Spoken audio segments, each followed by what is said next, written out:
Hello friends, my name is Ravinder Singh and I welcome you on my YouTube channel. तो आज बहुत देर बाद मैं इस यूट्यूब चैनल पे वीडियो अपलोड कर रहा हूँ और इसका रीज़न यही है कि हैक्टिक शेड्यूल था। बहुत सारे जो रीजंस रहते हैं, जॉब आप ज्वाइन करते हो तो चैलेंजेस रहते हैं, तो उसी में टाइम ज़्यादा लग रहा था, बिजी शेड्यूल रहता है। तो अभी रिसेंटली SBPO मेंस का रिजल्ट आया है और बहुत सारे कैंडिडेट्स को उसमें सिलेक्शन मिला है, तो उनको मैं कॉन्ग्रेचुलेशन करता हूँ। तो अभी जो हमारा टेलीग्राम चैनल है वहाँ पे कुछ डाउट पूछे जा रहे थे कि आगे के प्रोसेस के लिए कैसे प्रिपेयर करें। तो आगे का प्रोसेस आपको पता ही होगा कि इंटरव्यू का रहेगा और एक साइकोमेट्री का भी रिसेंटली ऐड हुआ था पिछले साल ही। तो उसमें कुछ एज सच ये कोई डिफ़िकल्ट स्टेज नहीं है। तो हम ये स्टेजेस के बारे में डिस्कस करेंगे। तो पहली चीज़ है कि साइकोमेट्रिक टेस्ट। साइकोमेट्रिक टेस्ट कुछ अलग कुछ है नहीं उसमें, और वहाँ उसकी असेसमेंट कोई ऐसी नहीं की जाती कि उसमें कोई फेल पास रहता है। उसमें सिंपल क्वेश्चंस आते हैं, मे बी 199 और 200 क्वेश्चंस थे मेरे टाइम में। तो क्वेश्चंस होते हैं सिचुएशनल बेस्ड क्वेश्चन होते हैं, जिसके ऊपर आपके डिफरेंट जो करेक्टरिस्टिक्स होती हैं बिहेवियर की वो चेक की जाती हैं।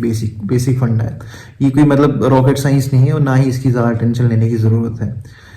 तो पर ये भी है कि आपके दिमाग में डाउट जरूर रहता है कि यार इसकी प्रिपरेशन कहाँ से करें, इसका सिलेबस क्या है। कुछ नहीं है। आपको मैं एक एग्जांपल देता हूँ। मेरे टाइम पे एक क्वेश्चन आया था कि you don't feel panic while doing difficult task in the job, है ना। तो इसमें आपने क्या किया, एग्री किया या हाईली एग्री किया या नॉट एग्री किया या फिर न्यूट्रल करके कि कोई इस पे आपने अपने विचार नहीं देना चाहते हो। तो ऐसे इसके ऑप्शंस रहते हैं। पर आपको ये बात ध्यान रखनी है ये अटेम्प्ट करते हुए कि ये सेम जो सिचुएशन है डिफरेंट वर्ड्स में ना नेक्स्ट कुछ क्वेश्चंस के बाद आपके सामने आ जाएगी। जैसे कि you don't lose your performance और like your performance don't get hampered in difficult task. तो ऐसे क्वेश्चंस आ जाएंगे। अब आपने एक जगह एग्री किया है, उसमें आपने डिसएग्री कर दिया, तो वहां पे मिसमैच हो जाता है, तो कॉन्ट्राडिक्ट कर जाता है। तो उन चीज़ों का आपको ध्यान रखना है। पर ये बहुत सिंपल होता है, ज़्यादा इसका कोई वो नहीं है कि आप ज़्यादा इसी के लिए फोकस हो जाएं। तो नेक्स्ट स्टेज इसके बाद आएगी इंटरव्यू की। इंटरव्यू भी 3 चीज़ों में डिवाइड किया जाता है आजकल। एक GD है, जी है और इंटरव्यू। तो ग्रुप डिस्कशन और ग्रुप जो एक्सरसाइज है इसके बारे में मैंने डिटेल में बताया हुआ अपनी पहली वीडियोस में। आप वहां पे जाके जरूर देखिए कि प्रोसेस हुआ कैसे था, है ना। तो आपको एक बेसिक आइडिया हो जाएगा कि इस ढंग से प्रोसेस होता है। और प्रिपेयर कैसे करना है, तो बेसिक आपको ये है कि कोई ऐसा टॉपिक, कोई बहुत आउटर मतलब टॉपिक नहीं पूछते, बहुत जनरल टॉपिक होता है। मेरे टाइम पे अग्निवीर स्कीम के रिलेटेड पूछा गया था कि ये अग्निवीर स्कीम जो है कुछ ऐसी स्पेसिफिक मुझे अभी याद नहीं आ रहा है, अग्निवीर स्कीम के रिलेटेड था। तो उसमें हमें पॉइंट देने थे, कोई अलग अलग पॉइंट देने थे। हाँ कि ये था कि अग्निवीर जो स्कीम है ये सक्सेसफुल हो पाएगी कि नहीं। तो अलग अलग पॉइंट देने थे। 10 लोग का ग्रुप था, तो पॉइंट दे रहे थे। टाइम भी मिलता है, पर जो ये मैंने सब कुछ एक्सप्लेन किया हुआ है कि कैसे प्रोसेस होता है, वो आप उस वीडियोस में जाके देख सकते हैं।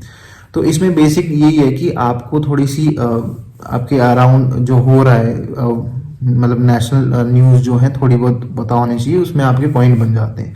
और एक और ट्रिक इसमें ये रहती है ग्रुप डिस्कशन में कि अगर आपको कुछ नहीं आ रहा है तो आप दूसरों के पॉइंट सुनिए, उसमें आपका कुछ ना कुछ पॉइंट जरूर निकल जाएगा। उसको आप एग्री करके उस पर कुछ ऐड ऑन कर सकते हैं, तो उससे भी अच्छा आपका GD हो जाएगा। Second is group exercise. Group exercise बहुत सिंपल रहती है, कुछ उसमें एक्स्ट्रा पढ़ने की जरूरत नहीं है, बहुत एक सिंपल टास्क रहता है जो मैंने एक्सप्लेन कर रखा है। तो इसलिए मैं इस पर ज़्यादा टाइम नहीं ले रहा हूँ क्योंकि ये मैंने एक्सप्लेन किया हुआ है। अब जो थर्ड चीज़ आती है बहुत इंपॉर्टेंट है, 30 नंबर की रहती है। पूरे 50 नंबर के जो इंटरव्यूअर रहता है उसमें 30 नंबर हमारे इंटरव्यू के रहते हैं स्पेसिफिकली। तो इंटरव्यू के लिए आपको मैं बताऊंगा कि आपका एक बायोडाटा फॉर्म मिलता है, जो आपको जो सक्सेसफुल कैंडिडेट्स होंगे उनकी मेल पे आ गया होगा कि बायोडाटा फॉर्म है। तो वो फॉर्म भरना है, उसकी 5 कॉपियां निकालनी पड़ती हैं। हमारे टाइम तो यही था, अभी कुछ चेंज हुआ होगा वो तो मुझे नहीं पता है। तो उसमें डिटेल फिल करनी है। तो जो मैक्सिमम आपका इंटरव्यू होगा वो उसी के अराउंड घूमेगा, कोई एक्स्ट्रा कुछ आपसे पूछा नहीं जाएगा। और एक चीज मैं आपको बताता हूँ कि जितने भी सक्सेसफुल कैंडिडेट्स थे हमारे टाइम पे, हमसे पहले थे, सबके इंटरव्यूज जो होते हैं डिफरेंट होते हैं। तो आप ये स्पेसिफिकली नहीं कर सकते कि भाई इस बंदे का इंटरव्यू ऐसे होगा तो मेरा भी ऐसे ही होगा, ऐसा कुछ नहीं है। आपका जो बायोडाटा है उसी के ऊपर आपके अराउंड जो इंटरव्यू घूमेगा, डिफरेंट क्वेश्चंस वहीं से बनेंगे, और जो बायोडाटा फॉर्म में आप डिटेल्स फिल करेंगे उसको आप थोरली एक बार पढ़ लीजिएगा। उसके अराउंड क्वेश्चन बना लो अपने दिमाग में कि अच्छे ऐसा क्वेश्चन पूछे जा सकते हैं। फॉर एग्जांपल मैंने अपनी जो एक्स्ट्रा करिकुलर एक्टिविटीज थी उसमें लिखा था रीडिंग नॉवेल्स। तो जो बोर्ड के जो थे चेयरमैन थे उन्होंने पूछा था मेरे से कि कौन सी बुक पढ़ते हो, तो मैंने बताया था बुक्स के बारे में। तो उन्होंने अच्छे खासे उससे मतलब बुक्स के ऊपर डिस्कशन चला था काफी। तो जो भी 6 मेंबर थे उसमें तो मुझे सिर्फ 2 क्वेश्चंस पूछे गए थे बैंकिंग रिलेटेड, बाकी जो मेरा सारा इंटरव्यू था मेरे बायोडाटा के ऊपर ही था। तो ऐसे ही आपका रहेगा।